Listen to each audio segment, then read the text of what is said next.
ever find yourself wishing you lived somewhere else?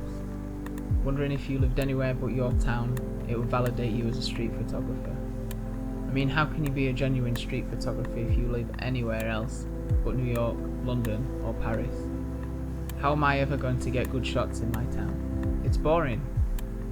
I'm sure I'm not alone in having these thoughts, at least once during my photography career. Long story short, once I changed my perspective, where you live doesn't really matter all that much. If you want to do street photography, all you have to do is step outside.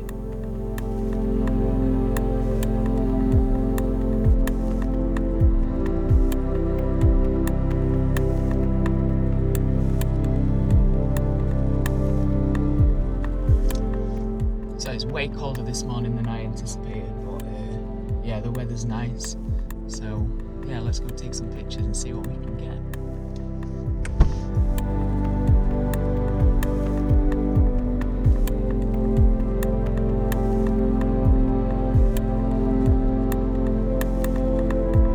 These are my tips on how to do street photography in your so-called boring town. The first thing to do is open your mind and let yourself see what you have around you. Take a step back and imagine you just stepped into your town. I don't think we're ever truly grateful for our hometowns because we inevitably take them for granted. We're so used to being on autopilot where we live because we see it every day, but once you really start to look, it is really an eye-opening experience. Sometimes we can get sucked into just seeing the worst parts rather than taking the time to seek out what makes a place so special. What helped me was taking routes I normally drive on foot. It's amazing how different places look and feel when you take them at a slower pace. Maybe go to a place you wouldn't imagine really going day to day and see what you can find. Overall, slowing down and a change of perspective are vital in actually seeing your town. Every place has a story, and you as a street photographer can play an active role in expressing that through your photography.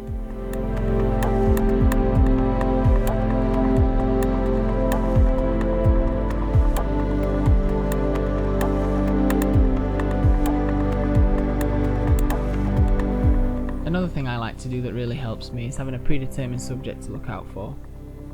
This could be an industrial theme, for example, so look out for factories, power stations or warehouses.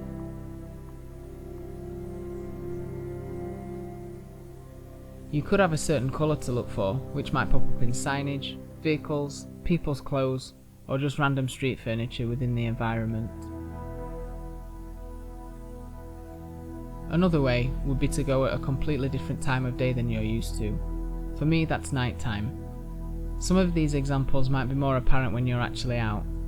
You might see a repeating theme, and that can be really motivating. But if you have something already in mind, you know exactly where to start, and that will give you focus.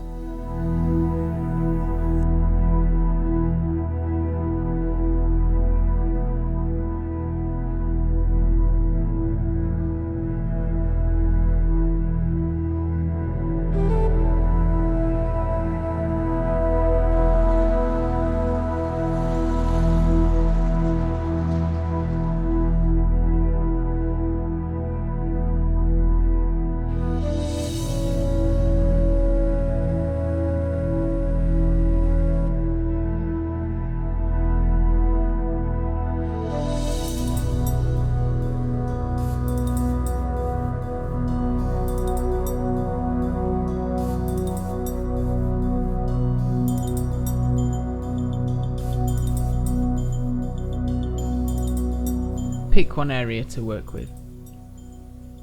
This tip is great to practice to try and maximise your observational skills. So if you just pick a street, or even a street corner for example, and limit yourself to that and force yourself to get the most out of that one scene, you'll really find yourself taking compositions you would have never even thought of on a normal day. Arguably, this is the most difficult because for me, I can get bored quite easily, so it can be difficult to force yourself to stay in one place. But if you combine it with a time limit, it can be extremely beneficial in making you really analyse your surroundings.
Another great thing to do can be to pick a certain technique to practice.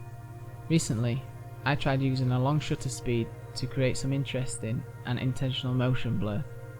You could also tell yourself you are only going to try to shoot through, meaning to use the natural environment to give you natural frames to your image. I use this technique often to draw the viewer's eye to my subject. It's extremely useful and creates some interesting results. You may also want to try and just shoot black and white, or look only to use a shallow depth of field. You may be wondering why you would want to restrict yourself, but in doing so, it gets your mind to think of creative solutions to execute an image with parameters you have set yourself. This leads into this next tip.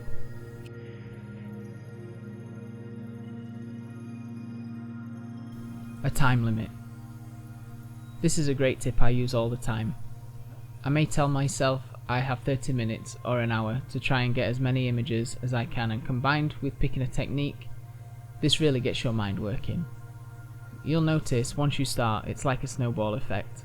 It really gets the adrenaline going sometimes, and you can find yourself flowing from one composition to the other.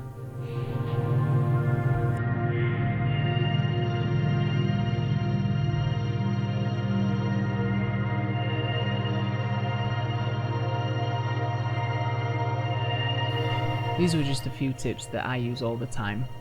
I find them extremely useful. If you did too, maybe you could leave a like on the video, that would really help out my channel. And if you haven't subscribed yet, maybe consider subscribing. But until the next video, goodbye.